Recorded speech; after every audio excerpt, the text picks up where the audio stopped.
Hello everyone, welcome to my YouTube channel and my name is Shivani Maurya and ये है MFN 008 का part 3। इससे पहले मैं 2 और वीडियोस बना चुकी हूँ। अगर आपने वो नहीं देखे तो उनको भी देख लेना। मैंने बहुत ही जो इम्पोर्टेंट टॉपिक्स हैं उनको बहुत ईजी और सिंप्लीफाइड वे में समझाने की कोशिश की है। सो उनको देख लेना एंड स्टार्ट करते हैं इस वीडियो को।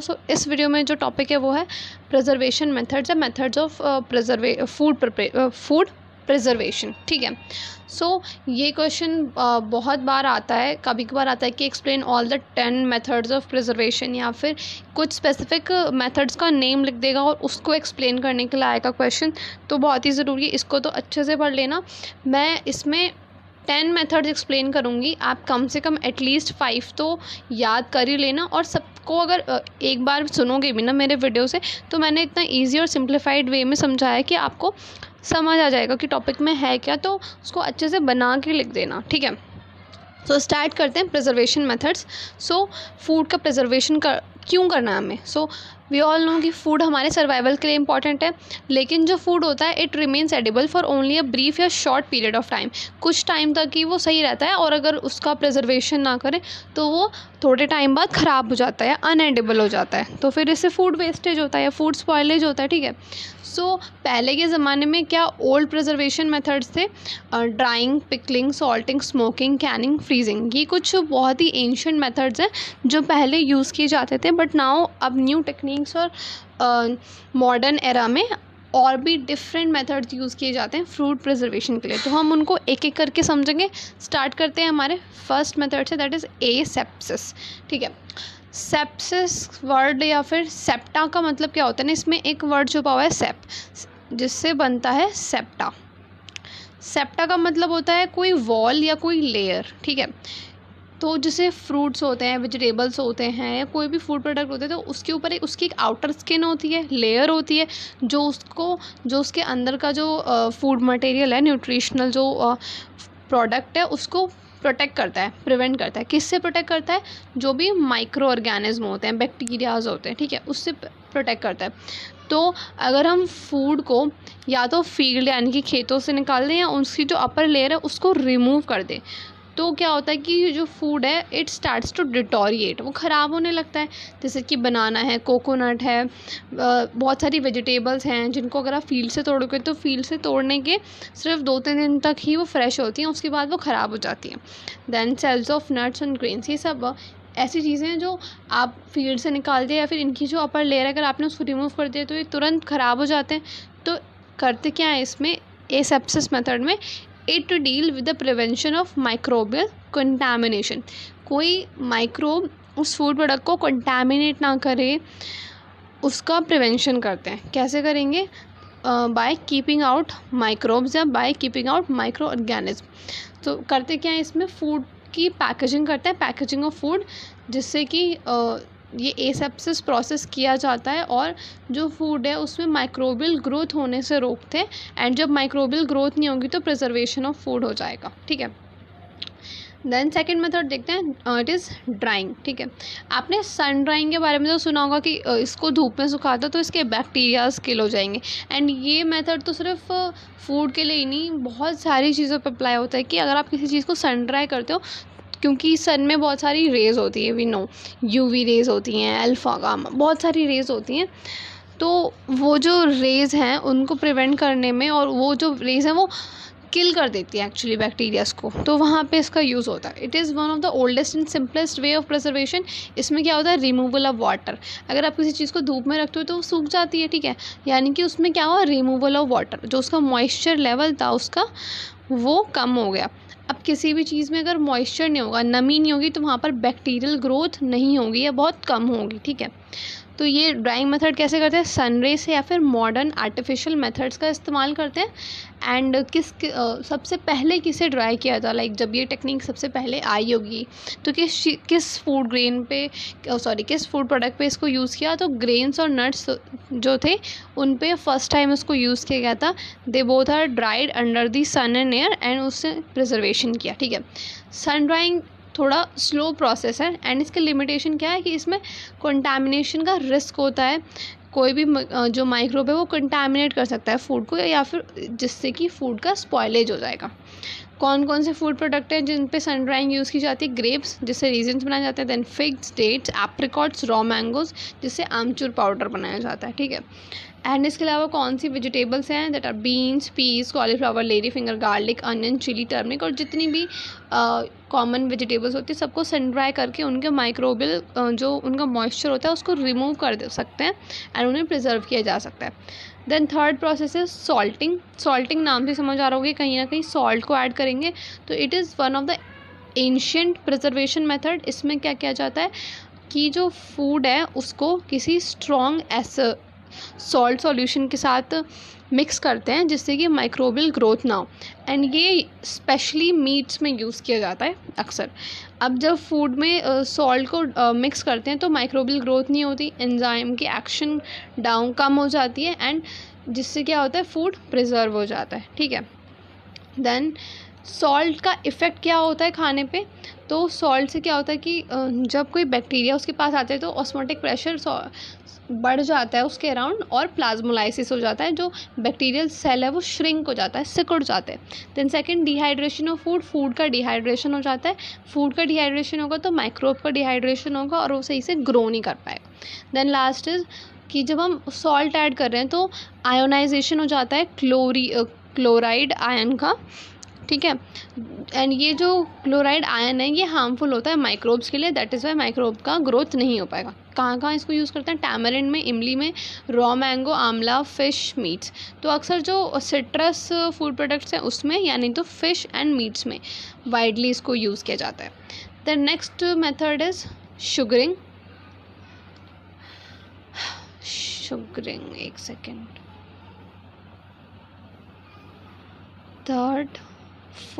थर्ड है सॉल्टिंग एंड एक्चुअली फोर्थ है शुगरिंग। वही सोच रही थी कि मैं इससे पहले 3 मेथड एक्सप्लेन कर चुकी हूँ, ये अभी भी 3 कैसे है। सो फोर्थ है शुगरिंग। एक्चुअली मेरी नेमिंग गलत हो गई, सॉरी नंबरिंग गलत हो गई। सो शुगरिंग में क्या किया जाता है? Strong sugar solution. कितना स्ट्रॉन्ग? 68% स्ट्रॉन्ग शुगर सॉल्यूशन होता है, जिसकी वजह से क्या होता है कि जो माइक्रोब्स हैं उनका वाटर विड्रॉ हो जाता है, एंड अगेन उसमें प्लाज्मोलाइसिस हो जाएगा, मॉइस्चर कंटेंट कम हो जाएगा, तो माइक्रोबियल ग्रोथ नहीं हो पाएगी। यूजुअली कौन कौन से शुगर यूज़ करते हैं? ग्लूकोज या फिर सुक्रोज, जिससे कि जो फूड प्रोडक्ट है उसमें एक ऑस्मोटिक प्रेशर क्रिएट हो जाता है, ऑस्मोटिक इफेक्ट आ जाता है, एंड माइक्रोबियल ग्रोथ नहीं हो पाती। एग्जांपल क्या है इसके? स्वीट एंड कंडेंस्ड मिल्क इसमें यूज़ होता है। Fruits in heavy sugar syrup, fruits को शुगर सिरप में डाल देते हैं ताकि वो प्रिजर्व रहे। देन जैम्स, जेलीज, कैंडीज़, ठीक है। नाउ मूविंग ऑन टू, ये नंबर 5 है, नंबरिंग गलत हो गई मेरी। Number 5 is pickling. पिकलिंग तो आपको पता होगा, अचार बनाना इज़ काइंड ऑफ उससे रिलेटेड है ये।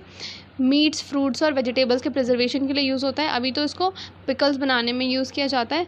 पिकल्ड कुकुम्बर्स, अनियन, सॉसेस, इन सबको पिकल्ड किया जाता है। कैसे किया जाता है? सॉल्ट में एसिड, एंड वो जो एसिड होता है यूजुअली एसिटिक एसिड होता है, यानी कि विनेगर। तो विनेगर और सॉल्ट को साथ में फूड के साथ मिक्स किया जाता है, जिससे माइक्रोबियल ग्रोथ नहीं होती, क्योंकि एसिड की वजह से जो माइक्रोब्स हैं वो एसिड में ग्रो नहीं कर पाते, उनकी ग्रोथ नहीं होती।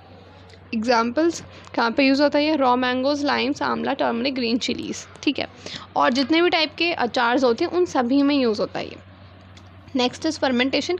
फर्मेंटेशन बहुत इम्पॉर्टेंट है, एंड ये अब तक हमने जितने मेथड्स पढ़े ना, ये नंबर 6 है, अब तक हमने जितने मेथड्स पढ़े उनसे सबसे अलग है। क्यों? क्योंकि इसमें multiplication of microbe is encouraged. इसमें बोलते हैं कि माइक्रोब्स तुम आओ और जो हमारा फूड प्रोडक्ट है उस पर ग्रो करो, ठीक है। तो अब इसको थोड़ा सा ऐसे समझो कि शायद आपको पता होगा कि जो बैक्टीरियाज होते हैं वो 2 टाइप के होते हैं। एक होते हैं गुड बैक्टीरिया, एक होते हैं बैड बैक्टीरिया।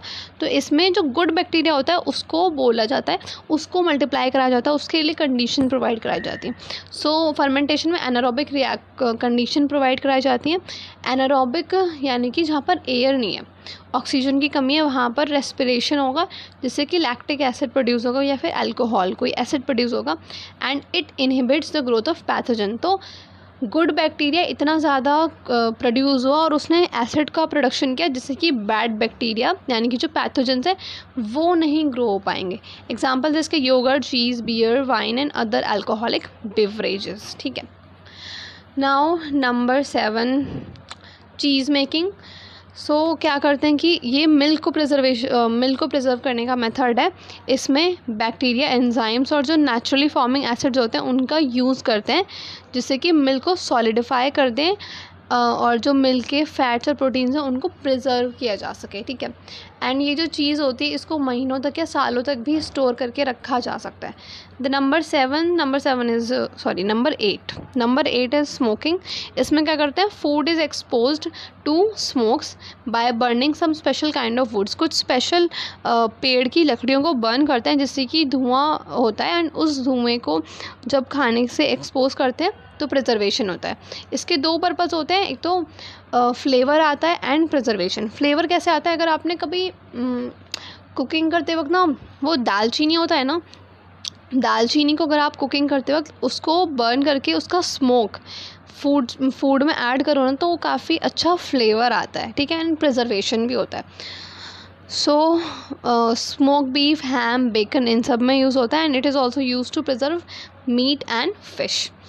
एंड कौन कौन से प्लांट्स के वुड्स यूज़ किए जाते हैं, oak plant, maple plant, walnut, mahogany. Under low wind या लो ब्रीज में इनको बर्न किया जाता है और जो इनका स्मोक होता है वो फूड पे एक्सपोज किया जाता है। ठीक है, then number 9 is cold preservation. Cold preservation में टेम्परेचर को कम करके केमिकल रिएक्शन की एक्टिविटी को कम करते हैं, एंजाइम की एक्टिविटी को कम करते हैं एंड जिससे कि जो माइक्रोब्स है उसका ग्रोथ भी रिड्यूस हो जाएगा, कम हो जाएगा। ठीक है, इसमें जो बहुत ज़्यादा फेमस है वो है फ्रीजिंग एंड रेफ्रिजरेशन, बट इसके अलावा इसमें मेन 3 मेथड्स होते हैं, उन सबको देखेंगे।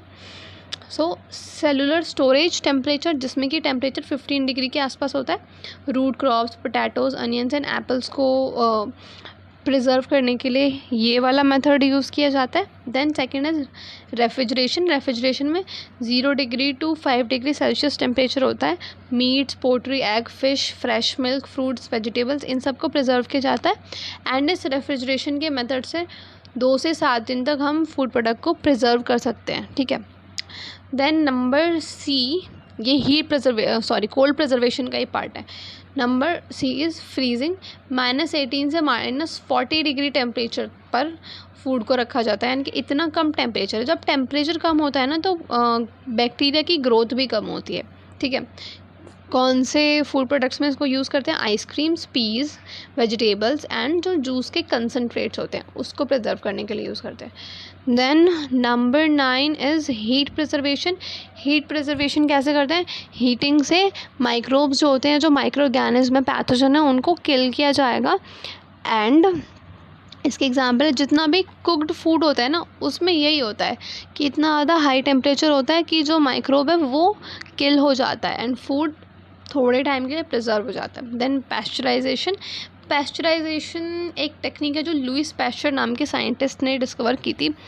पैस्चराइजेशन में होता क्या है, जैसे कि आपने कभी देखा होगा कि कच्चा दूध होता है ना, कच्चा दूध होता है ना, उसको उबाल के रख दो तो वो थोड़े लंबे टाइम तक रहता है, ख़राब नहीं होता, उसमें बैक्टीरिया की ग्रोथ नहीं होती। ठीक है, तो इसी मेथड को बोलते हैं पैस्चराइजेशन, जो हर इंडियन घर में यूज़ होता ही होगा। देन पैस्चराइजेशन के अलावा मिल्क स्टेरिलाइजेशन बाय UHT यानी कि अल्ट्रा हाई टेम्परेचर, बहुत ज़्यादा टेम्परेचर देकर मिल्क को स्टेरिलाइज कर दिया जाता है। देन हीट प्रिजर्वेशन के भी 3 पार्ट होते हैं, जैसे हमने कोल्ड में देखे थे। A is pasteurisation, B boiling and C is Canning. ठीक है, पैस्चराइजेशन 100 डिग्री से कम टेम्परेचर होता है इसमें। It kills a part of microbe, not only, पूरे सारे माइक्रोब को किल नहीं करता, थोड़े को ही किल करता है। किस में यूज़ होता है इसको, milk, wine, beer, fruit juices. Then boiling 100 degree temperature पे की जाती है, जैसे कि राइस की cooking, vegetable, meat and fish, इन सबको जब कुक करते हैं तो it is also method of heat preservation. Then canning में अबव 100 डिग्री टेम्परेचर दिया जाता है एंड उसके बाद जो फूड प्रोडक्ट्स होते हैं उनको एयर टाइट जार्स में रखा जाता है, जिससे कि फूड स्पॉयलेज प्रिवेंट होता है, फूड जो है वो स्पॉयल नहीं होता, ख़राब नहीं होता। देन लास्ट इज़, एंड ये नंबर 10 नहीं है एक्चुअली, ये नंबर 11 है, मैंने नंबरिंग गलत लिख दी है, सॉरी। सो लास्ट है कार्बोनेटिंग। जब CO2 जो गैस है उसको डिज़ोल्व करते हैं किसी ये अक्सर लिक्विड में यूज़ होता है बेवरेजेस में, उसको डिज़ोल्व करते हैं अंडर हाई प्रेशर। तो इससे क्या होता है, CO2 एंटर हो जाती है उस बेवरेज में, O2 एलिमिनेट हो जाती है। अब O2 एलिमिनेट हो गई तो जो CO2 है वो बैक्टीरियल ग्रोथ को इनहिबिट करती है एंड ये मोस्टली सॉफ्ट ड्रिंक्स में यूज़ किया जाता है। वी ऑल नो जितने भी सॉफ्ट ड्रिंक्स हैं वो कार्बोनेटेड वाटर्स होते हैं। तो ये मैंने 11 मेथड्स ऑफ फूड प्रिजर्वेशन बता दिए हैं। आप इसमें से एटलीस्ट 5 तो याद कर ही लेना, और ज़्यादा है तो भी कोशिश करना कि इन सबको याद करके लिख देना। एंड एक और है method, that is food additives. Food में फूड एडिटिव्स कुछ स्पेशल केमिकल्स होते हैं, उसको ऐड कर देते हैं जिससे कि फूड प्रिजर्व हो जाता है। ये वाला आपने फूड सेफ्टी में पढ़ा होगा, ये food additive and food preservatives वाला topic. So that's all for this video. मिलते हैं नेक्स्ट वीडियो में, तब तक के लिए bye bye, take care, happy learning.